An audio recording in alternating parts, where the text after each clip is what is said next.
First Contact Protocol. The Galactic Confederation had perfected warfare over 17,000 years. At least that's what Ambassador Velkrin believed as he reviewed humanity's military files aboard the diplomatic vessel Harmonious Accord. The holographic display showed incomprehensible organizational charts, dense with abbreviations and hierarchies that made little sense to his four eyes. These humans, his tactical advisor Mortek chittered, mandibles clicking in confusion.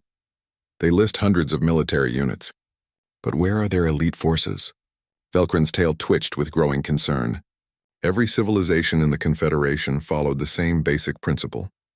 Maintain a small, highly specialized military force capable of responding to specific threats. The Vryn had their Void Reavers, 300 warriors trained from birth in zero-gravity combat. The Thurok Dominion fielded the crushing tide, 500 juggernauts bred for siege warfare. Even the peaceful Sisterhood of Qual maintained the Silent Hands, a mere 50 assassins who could infiltrate any facility in the known galaxy. It was efficient. It was economical. It was civilized. Humanity appeared to have missed the memo entirely. According to their data, Velkrin said slowly, reviewing the numbers again to ensure he hadn't misread them. Earth maintains something called active duty personnel, numbering in the millions. Then there are reserves, another several million. This doesn't include their naval forces, aerospace divisions, or what they term National Guards. Ridiculous, Mortek buzzed. No civilization could afford to maintain such numbers. They must be counting civilian defense forces or militia. I thought so too, Velkrin admitted, but their economic data suggests otherwise. They actually spend substantial portions of their gross planetary product on these forces, actively, continuously. The silence that followed was uncomfortable. Perhaps, Mortek offered hopefully, these are all support personnel? Logistics, maintenance, administration? Surely their actual combat forces are comparable to civilized standards. Velkrin flagged several files. These units, Marines, Army Infantry, Navy SEALs, Air Force Pararescue, Special Forces, Delta Force Rangers, they all appear to be combat designated. But the terminology is confusing. What makes forces special if you have so many different categories? The question would haunt him for months to come. 3 weeks later, the Confederation's first contact fleet arrived in the Sol system. Protocol demanded a demonstration of mutual military capability, a joint exercise to establish baseline understanding and ensure no tragic miscalculations would occur in future cooperation. Velkrin had requested to meet with humanity's finest warriors. He expected perhaps 50 to 100 elite soldiers, the cream of their civilization, veterans of countless battles. The humans sent 300. This is 2nd Battalion. 5th Marine Regiment, announced Colonel Sarah Chen, saluting crisply as her Marines assembled in perfect formation aboard the Confederation flagship. We're honored to participate in your exercises, Ambassador. Velkrin studied the assembled humans with growing confusion. They looked ordinary, young, many of them, athletic certainly, but nothing like the gene-enhanced, cybernetically augmented or specially evolved warriors of the Confederation elite forces. These are your special forces? He asked carefully, not wanting to give offense. Colonel Chen's eyebrow arched slightly. Sir, no, these are regular Marines. Standard Infantry Battalion. We understood you wanted a representative sample of our military capability for basic compatibility testing. Regular, Velkrin repeated. Standard, yes, sir. If you'd wanted Special Operations Forces, we could have arranged for Raiders, MARSOC, or coordinated with Joint Special Operations Command. But we assumed for initial contact, how many such regular units does Earth maintain? Mortek interrupted, his translator crackling with barely suppressed alarm. Colonel Chen pulled up a datapad. Active duty Marine Corps maintains roughly 24 infantry battalions, though that fluctuates with deployment cycles. The Army has significantly more. Then and these Special Operations Forces you mentioned? Those are separate command structures.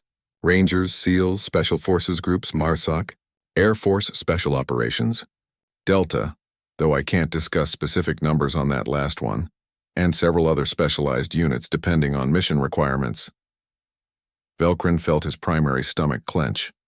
And all of these are combat personnel? Not logistics or support? Oh, we have those too, Chen said cheerfully.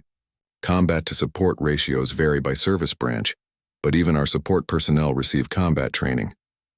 Everyone qualifies with weapons, basic tactics, first aid. She paused, noticing their expressions. Is something wrong? No, Velcrin lied. Please proceed with the exercise introduction. The joint exercise took place on a simulated colony world, a Confederation training construct that could generate any environment and tactical situation. Velcrin had selected a straightforward scenario. Hostile forces had captured a small settlement and were holding civilians hostage. The elite forces would demonstrate extraction protocols. The Vryn Void Reavers went first. Moving with liquid grace, they infiltrated the compound through the water system, neutralized the holographic hostiles with precision strikes, and extracted the civilians in under 12 minutes. It was poetry in motion, the culmination of decades of training for each warrior. Velcrin gestured proudly to Colonel Chen. As you can see, the Void Reavers are unmatched in stealth insertion and hostage rescue. They train for this specific scenario from childhood. Chen nodded politely. Impressive. Our turn? The Marines approached the problem differently. First, they sent reconnaissance drones, small, disposable technology that the Confederation considered beneath military dignity. Then they established a perimeter. Then they called in something Chen referred to as fire support coordination. The holographic compound didn't so much get breached as systematically dismantled. Artillery support, artillery like some primitive siege weapon, leveled the outer defenses. Infantry squads advanced under covering fire from attached machine gun teams. Snipers eliminated sentries from positions a kilometer away. A squad of combat engineers blew a hole through the rear wall while another team deployed smoke grenades at the front entrance. It was loud. It was aggressive. It was utterly overwhelming, and it took only 8 minutes. But Mortek struggled to form words.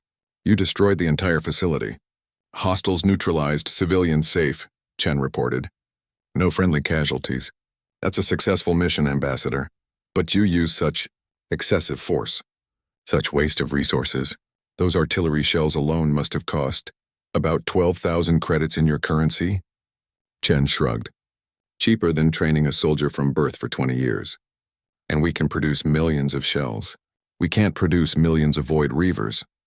Velcrin felt a fundamental assumption about the universe shift beneath his feet. Over the next week, the exercises continued. Each day brought new revelations that challenged everything the Confederation knew about warfare. The humans didn't just have infantry. They had mechanized infantry, airborne infantry, air assault infantry, light infantry, mountain infantry, and something called reconnaissance in force that seemed to be infantry with more attitude. They had so many variations of regular forces that Velcrin lost count, and they all performed at what the Confederation would consider special operations level. During a night combat exercise, a Thurok-crushing tide warrior, 7 feet of battle-bred muscle and aggression, found himself pinned down by a 23-year-old Marine corporal with a machine gun. How is this possible? The Thurok commander demanded after the simulation. That human was a standard soldier. No genetic enhancement, no combat stimulants, barely any cybernetics. That standard soldier has been training since he was 18, Chen explained. 4 months of basic training, then infantry school, then unit training. He qualifies with multiple weapon systems, can operate in any environment from Arctic to desert, knows basic combat medicine, can call for fire support, operate communications equipment, and conduct small unit tactics. And he's on the lower end of our experience curve. The sergeant leading his fire team has been doing this for 6 years. 6 years of continuous military service? The Thurok was incredulous. Your warriors don't return to civilian life? Not while they're active duty, no. We have professionals who do this as their full-time career. The concept was mind-boggling. The Confederation's elite forces trained extensively, yes, but they were called upon perhaps once or twice a year for actual operations. The rest of the time they maintained their skills and waited for crises. The idea of warriors who did nothing but train and prepare for war constantly for years at a time, it was decadent. It was wasteful. It was terrifying. On the final day, Velcrin sat down with Colonel Chen in the observation lounge, watching her Marines conduct maintenance on their equipment. Even this was different. Confederation elite forces had dedicated support staff for such tasks. These humans cleaned their own weapons, conducted their own equipment checks, and seemed to take pride in the routine. Colonel, Velcrin began carefully, I must ask. These Marines of yours, these regular forces, how do they compare to your special operations units? Chen considered the question. Marines are our expeditionary force. We're designed to deploy rapidly and operate in any environment. We're generalists, really, good at a lot of things. Special operations forces are more focused. They spend more time training, have more specialized skills, work in smaller teams. A Marine might spend 20% of his time training and 80% on other duties. An SF operator might spend 60% of his time training, and in combat effectiveness, depends on the mission. For conventional warfare, large-scale operations holding territory, you want Marines or Army. For surgical strikes, reconnaissance in denied areas, specialized direct action, that's where SOF excels. Different tools for different jobs, Velcrin's tail drooped. You're saying these warriors we've been training with, the ones who have shocked and frankly terrified every elite unit in the Confederation, these are your general-purpose forces? Pretty much, yeah. And your special forces are significantly more capable? I'd say they're differently capable, more independent, more adaptable to unusual situations, better at improvisation. Though honestly, Ambassador, any of my Marines would give them a run for their money in a straight fight. Velcrin made a decision. I would like to meet these special forces of yours officially. The Confederation Council needs to understand the full scope of humanity's military capability. Colonel, Chen's expression became carefully neutral. I can pass that request up the chain of command. But Ambassador, I want to be clear about something. You've been training with Marines, and yes, we're considered regular forces, but we're still United States Marines. We're still warriors. The fact that Earth has forces even more specialized doesn't diminish what we are. Of course not, Colonel, Velcrin assured her. You have my deepest respect. It's just that the Council must understand. Understand what, sir? That humanity has different ideas about warfare? That we don't follow Confederation doctrine? That we maintain large, professional, constantly trained military forces instead of small elite units? That if these are your regulars, Velcrin said quietly, we need to know what happens when you actually send your special forces. Chen was silent for a long moment. Then she smiled, an expression that didn't quite reach her eyes. Ambassador, I'll be honest with you. Most of humanity's conflicts get resolved by regular forces. Marines, Army, conventional military. We handle things. But when the situation is bad enough that my Marines aren't sufficient, when command decides to send Tier 1 operators, as she paused, choosing her words carefully, let's just say you should pray you only ever face our regulars. The comment was casual, almost joking, but Velcrin felt his blood run cold, because Colonel Chen wasn't joking at all. The report Velcrin filed with the Confederation Council caused an uproar. 3 weeks of debate followed. Some ambassadors insisted the humans must be exaggerating their capabilities. Others demanded immediate military integration protocols be established. A few suggested humanity be considered a potential threat rather than an ally. Through it all, one question dominated every discussion. If these were humanity's regular forces, their standard, baseline, everyday military units, what in the name of the first gods were their special forces capable of? The Confederation would find out. They wouldn't like the answer. The Crucible Test Admiral Thexvar of the Vrin High Command had a problem. Actually, he had several problems, but the one currently occupying his attention involved the humans and their deeply unsettling military doctrine. 3 months had passed since Ambassador Velcrin's report. 3 months of heated debate, military analysis, and increasingly nervous strategists trying to understand how humanity had violated every principle of efficient warfare and somehow made it work. The solution, Thexvar decided, was a proper evaluation, not some diplomatic dog and pony show, but a real test. The Crucible. The Crucible was the Confederation's premier military training facility, a massive orbital complex where elite forces from across the galaxy came to train and compete. Every year, units competed in the trial, a grueling series of exercises designed to push special operations forces to their absolute limits. We invite the humans to participate, Thexvar announced to the Council. We see how their regular forces compare against our finest warriors in a controlled environment. Then we'll know the truth. Ambassador Velcrin's tail twitched nervously. Admiral, with respect, we've already seen their regular forces operate. Perhaps we should accept their baseline claims without verification? No, Thexvar's fins flared with determination. If humanity wishes to join our military alliance, we must understand their true capabilities. The trial will provide answers. The invitation was sent. The humans accepted with enthusiasm that made Velcrin deeply uncomfortable. Captain Marcus Webb read the briefing packet 3 times, then looked up at his executive officer with something between amusement and disbelief. They want us to send a company to compete against their special forces. Yes, sir, Lieutenant Commander Sarah Park confirmed. The Confederation's finest. Units that have been training together for decades, some of them for centuries, and they want us to send. The briefing suggests they're expecting either Rangers or Special Forces, something that fits their definition of elite. Webb grinned. Get me Charlie Company 1st Battalion 8th Marines, Park blinked. Sir, that's just regular infantry. Exactly. But they're expecting. Lieutenant Commander, the Confederation still doesn't get it. They think our regular forces were impressive for regular forces. They still believe we have some secret tier of super soldiers hidden away, so let's show them what a standard rifle company can do. Webb leaned back in his chair. Besides, Charlie Company just rotated back from the Titan exercises. They're bored. This'll be fun, Park smiled slowly. I'll draft the orders, sir. The Crucible loomed in high orbit above Confederation Prime, a sprawling complex of training modules, simulation chambers, and barracks capable of hosting 10,000 warriors. Currently, it housed representatives from 17 different species, each unit representing the absolute pinnacle of their civilization's military prowess. And 183 United States Marines, Captain Diego Ramirez, commanding officer of Charlie Company, stood at attention as Admiral Thexvar reviewed his personnel. These are your special forces? The Admiral asked, not bothering to hide his skepticism. No, sir. Charlie Company 108 Marines, regular infantry. The Admiral's translator chirped something that might have been a sigh. Captain, we specifically requested your elite units for this evaluation. With respect, Admiral, you invited us to participate in your trial. We accepted. Charlie Company is one of our finest rifle companies.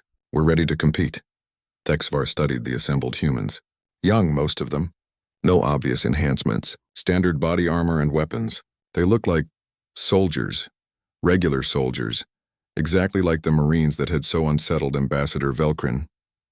Very well, Thexvar said finally. The trial begins tomorrow. You'll compete in 5 exercises over 5 days. Combat efficiency, tactical problem-solving, survival skills, direct action, and coordinated assault. Your performance will be measured against 17 elite units, including the Void Reavers, Crushing Tide, and Silent Hands. Ramirez saluted. We're honored to be here, sir. After the Admiral departed, First Sergeant Torres sidled up to Ramirez. Skipper, just to be clear, we're playing nice, right? Define nice, First Sergeant. Not making the alien special forces cry? Ramirez considered this. Let's just do our jobs. If that makes them cry, that's a them problem. Torres grinned. Outstanding, sir. Day 1. Combat efficiency. The first exercise was straightforward. Neutralize hostile forces in an urban environment while minimizing civilian casualties. Each unit would be timed and evaluated on accuracy, speed, and decision-making. The Silent Hands went first. 50 Qual assassins moved through the simulated city like whispers, their natural chameleonic abilities rendering them nearly invisible. They struck from shadows, eliminated targets with poisoned blades, and extracted without ever being detected. 28 minutes, 0 civilian casualties, perfect elimination rate. The crowd of observers murmured appreciatively. It was a textbook special operations performance. Charlie Company took a different approach. First platoon established a perimeter. Second platoon moved through the buildings in 2-man teams, clearing rooms with practiced efficiency. Third platoon provided overwatch from elevated positions. The weapons platoon set up a command post and coordinated fire support, simulated since they couldn't exactly bring their mortars aboard the station. It wasn't graceful. It wasn't silent. But it was devastatingly effective. Squad leaders communicated constantly, sharing information and adjusting tactics on the fly. When one team encountered unexpected resistance, another squad flanked the position, while a third provided suppressing fire. When civilians appeared, the Marines adapted instantly, adjusting their advance to ensure safety. 18 minutes. 0 civilian casualties. Perfect elimination rate. And the Marines had never trained for this specific scenario before. How? One of the silent hands demanded afterward. You had no stealth capabilities, no poison weapons, no specialized equipment. You simply advanced and somehow you were faster than us?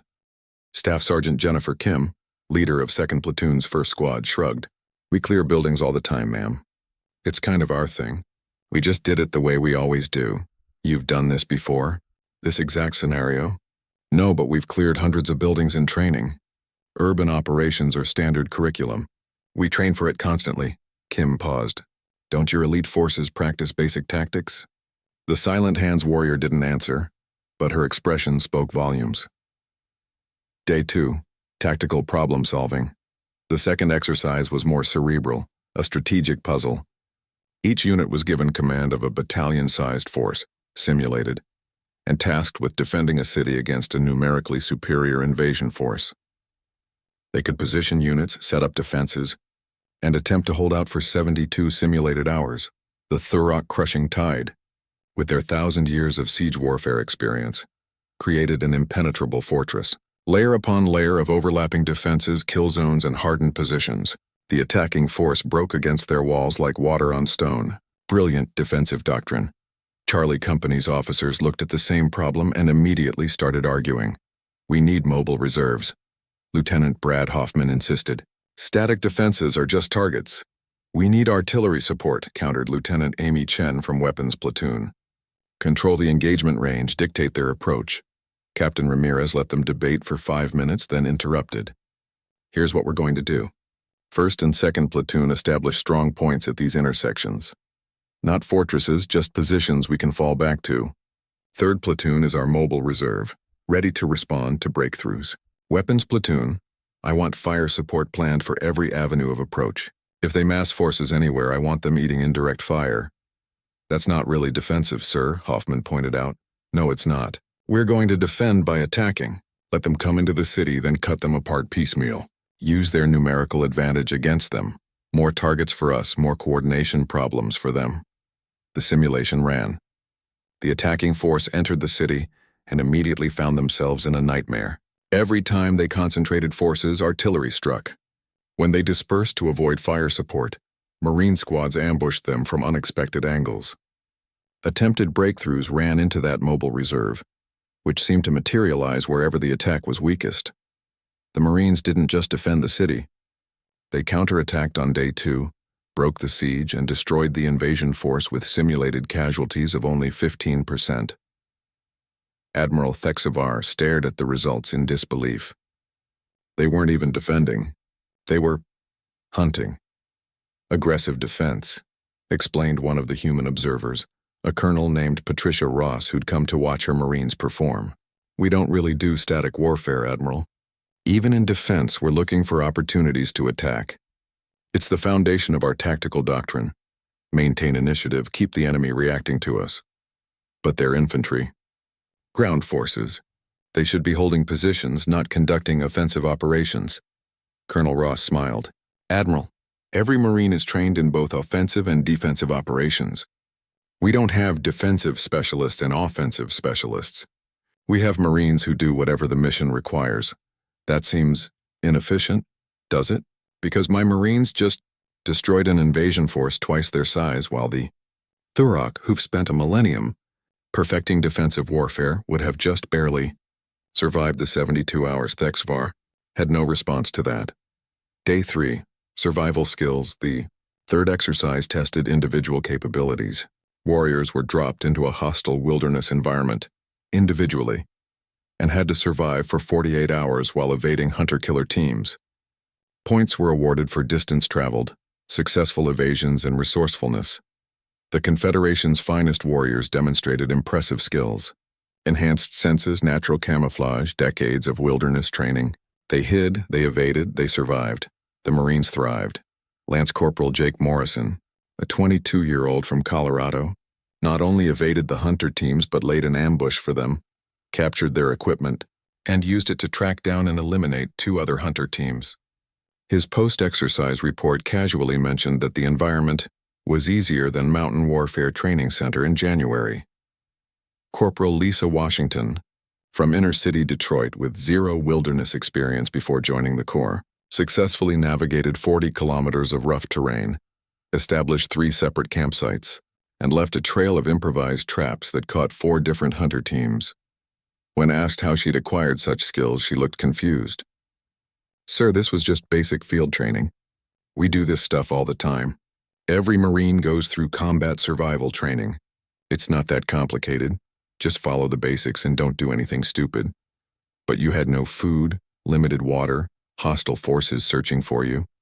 "Yeah, it sucked," Washington admitted. "But we've done training exercises where we had even less. Plus the hunter teams were really obvious. They moved in predictable patterns and didn't use proper noise discipline.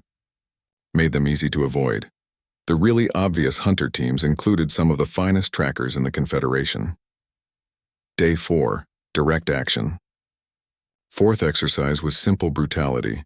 Small teams conducting a raid on a hardened facility. Speed, violence, and precision. The Vryn Void Reavers were expected to dominate this event. It was literally what they'd been bred and trained to do. They moved through the facility like death itself, their forearms handling multiple weapons with supernatural grace. 32 minutes, perfect execution. A performance that had the assembled observers whistling and cheering in admiration. Charlie Company sent. 3rd Platoon's first squad. 13 Marines led by Sergeant Kyle Martinez. "Equipment check," Martinez ordered. "We go in hot and loud. Breacher up front. Automatic weapons in the middle. Designated marksman covers our 6. 1st and 2nd fire teams take the left corridor. 3rd and 4th take the right. We link up at the central chamber and collapse to the objective." Questions? There were none. His Marines had done this 100 times in training. The raid wasn't graceful. It was thunder and lightning. Breaching charges blew doors off hinges. Flashbangs disoriented defenders. Automatic weapons fire suppressed resistance. The Marines flowed through the facility like a violent tide, overwhelming opposition through sheer aggressive momentum. 21 minutes. Perfect execution. 3 Marines took simulated hits, but none were killed, and it was louder, messier, and somehow more terrifying than the Void Reaver's performance. "I don't understand," one of the Vryn commanders said afterward. "You weren't elegant. You weren't silent. You used brute force and overwhelming firepower. How was that superior to our approach?" Sergeant Martinez looked genuinely puzzled by the question. "Sir, with respect, who cares if it's elegant? The objective was to raid the facility and eliminate the target. We did that faster than anyone else. Mission accomplished, but the how matters. Does it? I mean, really does it?" Martinez gestured to his squad. "We use the tactics we train with. Stack, breach, clear, move. It works, it's fast. It's effective. Why would we do it differently?" "Because it's not how Special Forces operate." "Sergeant Martinez isn't Special Forces," Captain Ramirez interjected. "He's a regular infantry squad leader. This is just standard small unit tactics for us." The Vryn commander's fins drooped in something that might have been despair. Day 5. Coordinated assault. The Yow. Final exercise was the most complex. A company-sized force assaulting a heavily defended position with combined arm support, simulated. This was the ultimate test of command and control, tactical coordination, and operational planning.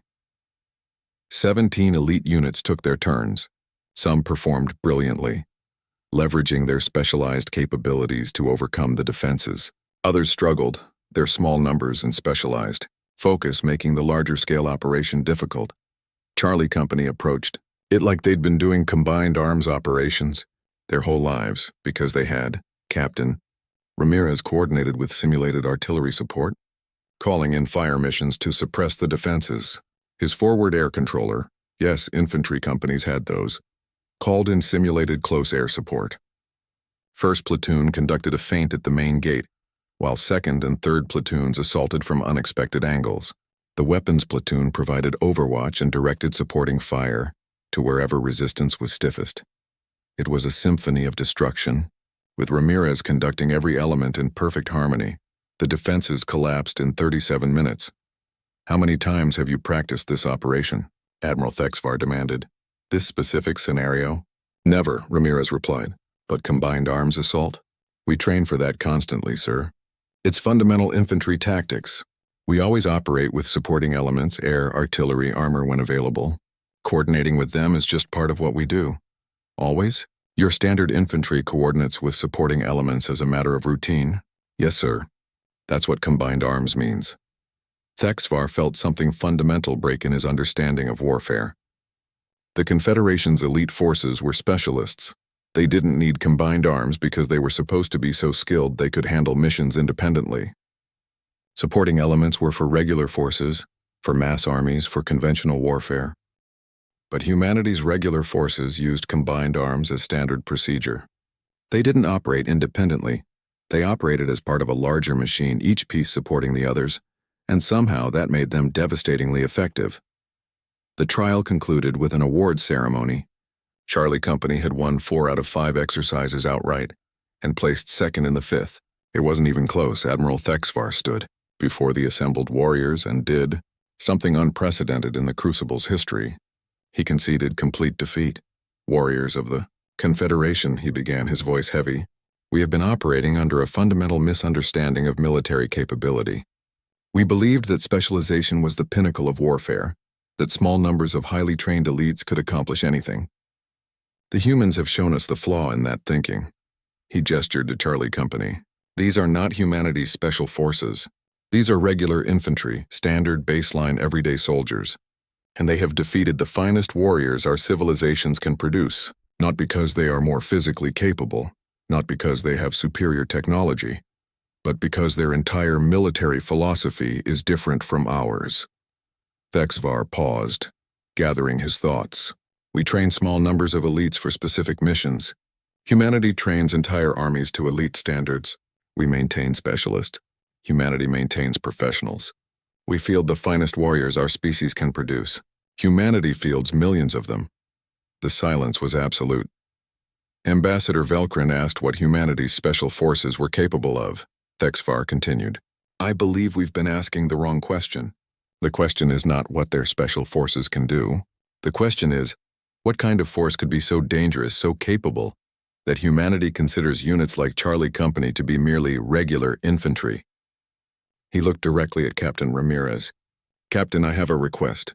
The Confederation Council would like to meet with representatives of your actual Special Operations Forces, not to compete, not to test, but to understand. Because if these are your regulars, Ramirez smiled, and there was something almost apologetic in his expression. Admiral, I can pass that request up the chain, but I should warn you, Special Operations Command operates very differently from conventional forces. They're going to make my Marines look gentle and straightforward by comparison. That's what we're afraid of, Thexvar admitted quietly. As Charlie Company departed the Crucible, First Sergeant Torres pulled Captain Ramirez aside. Skipper, I gotta ask, were we supposed to beat them that badly? Ramirez shrugged. First Sergeant, we just did our jobs. It's not our fault their elite forces have been training to be specialists while we've been training to be Marines. True. But now they want to meet the actual pipe hitters. Delta SEALs Tier 1 guys, yeah. You think Command will approve? Ramirez looked out at the stars toward where the Confederation fleet was assembled. Honestly, I think this is about to become a very different conversation. The Confederation thought they understood warfare. We just showed them they don't. Now they're going to find out that what they've seen so far when he trailed off, but Torres understood, was just the warm-up. Exactly. 3 weeks later, the approval came through. The Confederation would get their meeting with humanity's Special Operations Forces. In the Oval Office on Earth, the President signed the authorization with a heavy pen. Are we sure about this? She asked the chairman of the Joint Chiefs. Ma'am, they need to understand what they're allying with, the general replied. Better they learn now in a controlled setting than during an actual crisis. And if it scares them, then they'll be scared of the right things. The universe isn't always peaceful, Madam President. The Confederation is about to learn that humanity didn't climb to the top of our food chain by being nice. The President nodded slowly. Approved. Send Jayasak, the message was transmitted. The Confederation prepared to meet humanity's real warriors. They should have been more careful what they wished for. When the regulars aren't enough, the attack came without warning on a Tuesday afternoon, Confederation Standard Time. The Krell had been a minor nuisance for centuries, a scattered collection of clans on the Outer Rim, prone to occasional piracy but nothing the Confederation considered a serious threat. Their technology was outdated, their ships were old, and their warriors, while fierce, were disorganized and poorly trained, until they weren't. The assault on Velcor Prime was simultaneous, coordinated, and utterly devastating.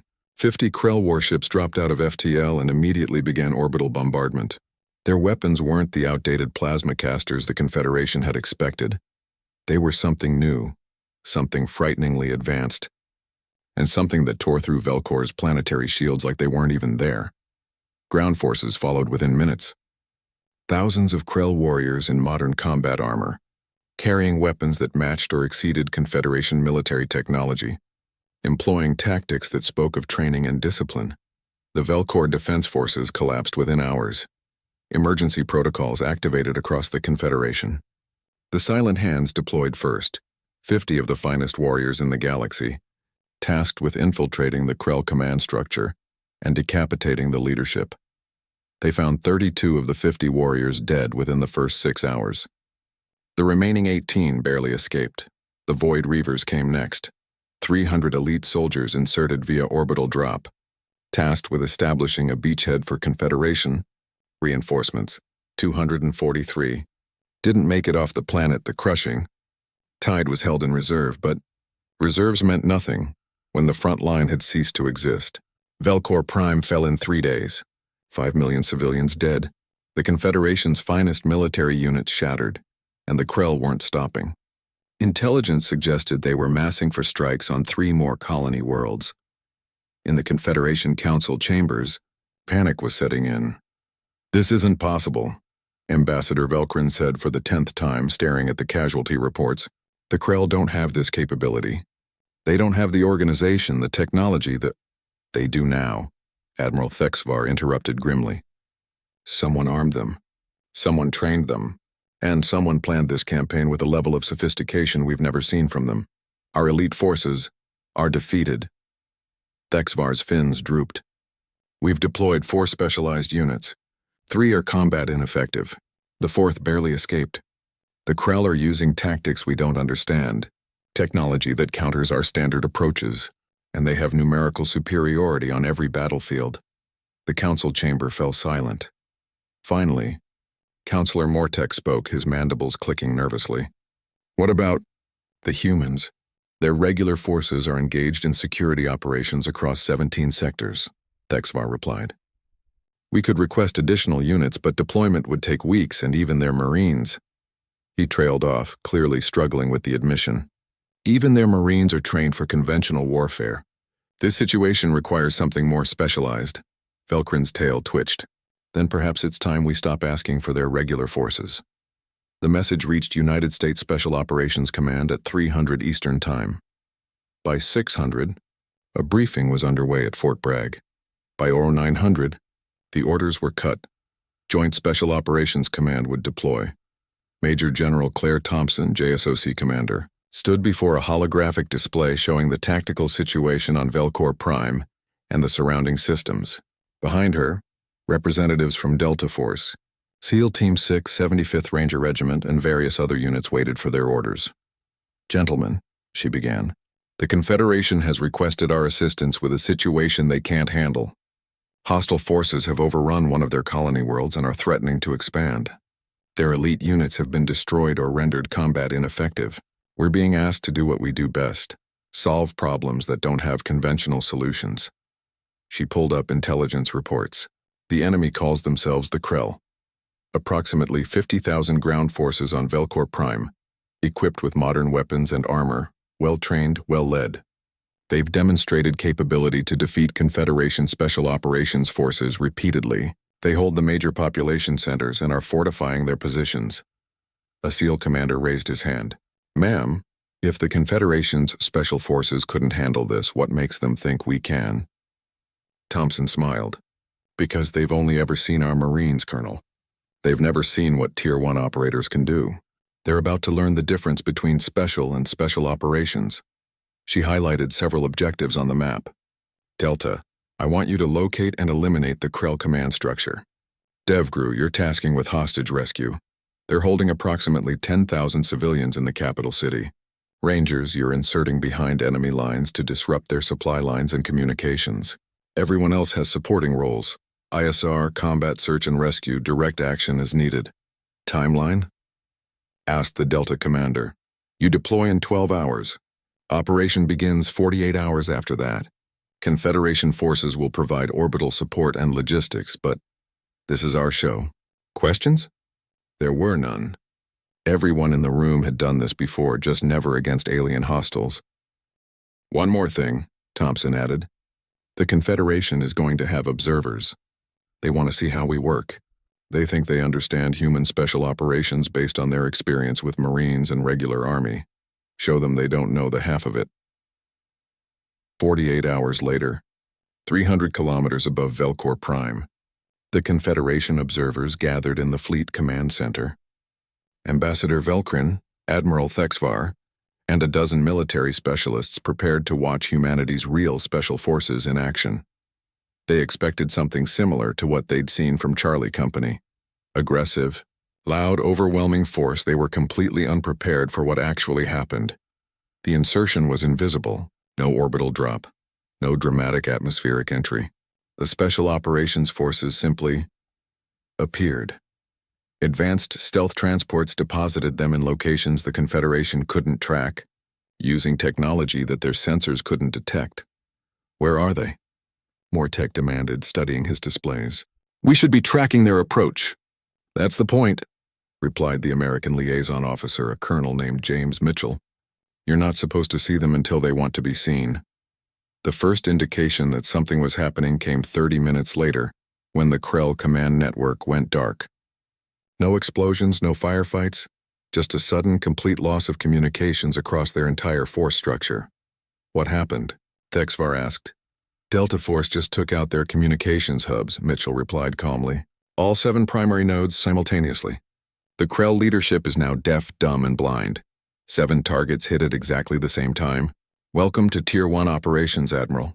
Staff Sergeant David Chen moved through the Krell command center like a ghost. His team had infiltrated through the water system, not because it was elegant, but because the Krell hadn't thought to guard it. Behind him, 5 operators moved in perfect synchronization, their movements economical and precise.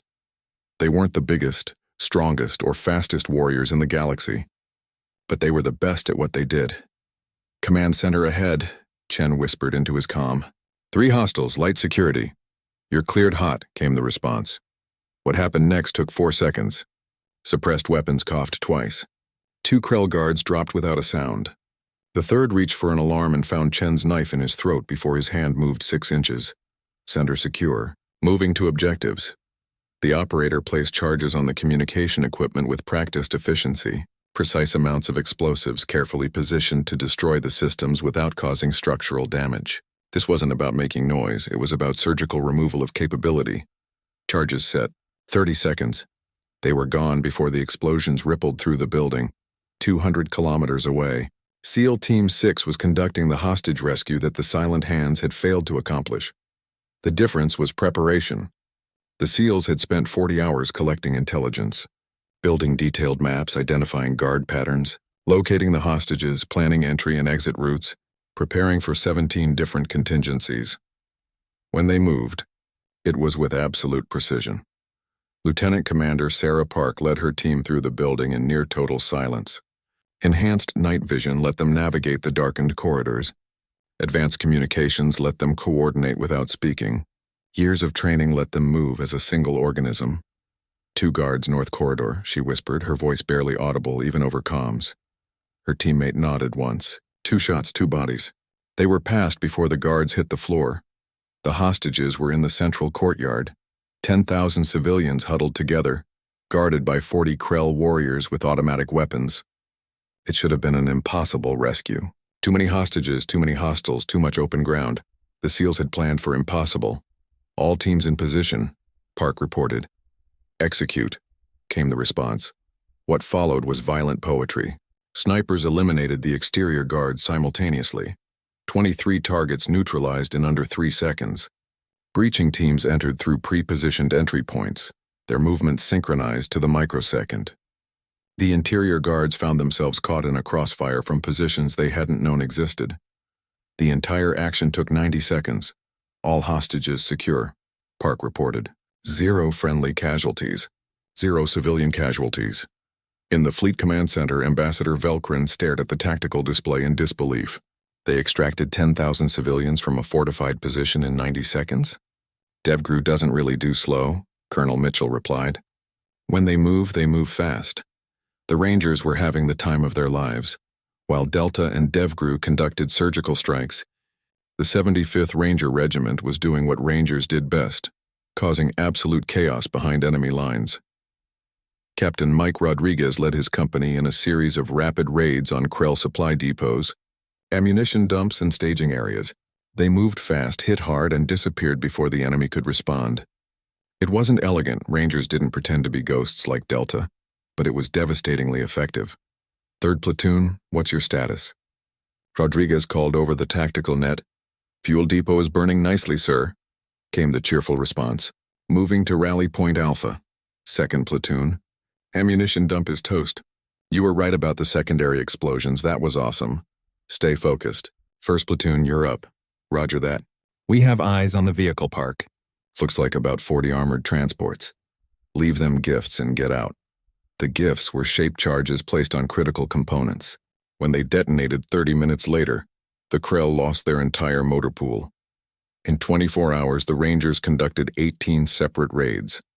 The Krell logistics system collapsed completely. On the 3rd day of the operation, the Krell attempted a counterattack. They'd regrouped, established new command centers, and launched a major assault on Confederation positions. It was a disaster. Without communications, their coordination was poor. Without supplies, their advance stalled. And then they encountered something they weren't prepared for. American combat controllers, calling in precision airstrikes. The Confederation observers watched in awe as the Krell force of 5,000 warriors was systematically destroyed by a combination of orbital fire support, ground-based artillery, and close air support, all coordinated by a handful of Air Force Special Operations personnel. 6 men are directing that entire battle, Admiral Thexfar said in disbelief. 6 very well-trained men, Colonel Mitchell corrected. Combat controllers spend years learning to coordinate fires. They can call for support from any platform, any service, and integrate it all seamlessly. The Krell never had a chance. By day 5, the Krell occupation was collapsing. Their leadership was dead or captured. Their communications were destroyed. Their supplies were gone. Their troops were demoralized and scattered. The final blow came when JSOC coordinated a simultaneous strike on all remaining Krell strongpoints. Delta, DevGru, Rangers, and supporting elements hit 17 targets at the exact same moment. The Krell resistance broke completely. The aftermath briefing was conducted aboard the Confederation flagship. Major General Thompson stood before the Council presenting the operational results. Total operation time 5 days. Enemy forces eliminated or captured, approximately 48,000. Civilian casualties minimal. Confederation territory secured. Krell capability to conduct further operations eliminated. She paused, letting the numbers sink in. Our casualties, 3 wounded, none seriously, 0 killed in action. The silence in the chamber was absolute.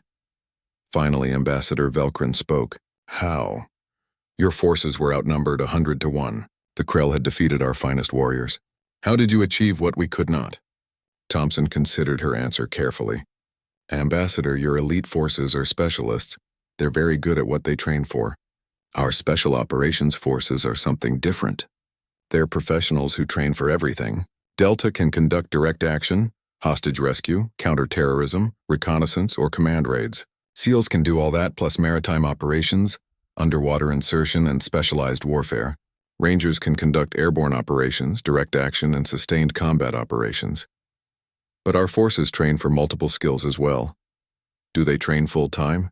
Do they spend 60 to 80% of their time just training? Thompson shook her head. Our Tier 1 operators train constantly. They prepare for every possible mission type, every environment, every contingency, and when they deploy, they have the full weight of the American military supporting them. Intelligence, logistics, fire support, medical, extraction. They never operate alone. She pulled up tactical displays showing the operation. The Krell defeated your forces because they were fighting specialists in scenarios those specialists weren't prepared for. When you sent the Silent Hands, you sent assassins to fight a conventional force. When you sent the Void Reavers, You sent raiders to conduct sustained operations. You sent the right tools for the wrong job. And we sent professionals trained to adapt to any mission. We sent operators who've spent 15 years practicing urban warfare, hostage rescue, direct action, reconnaissance, and everything in between.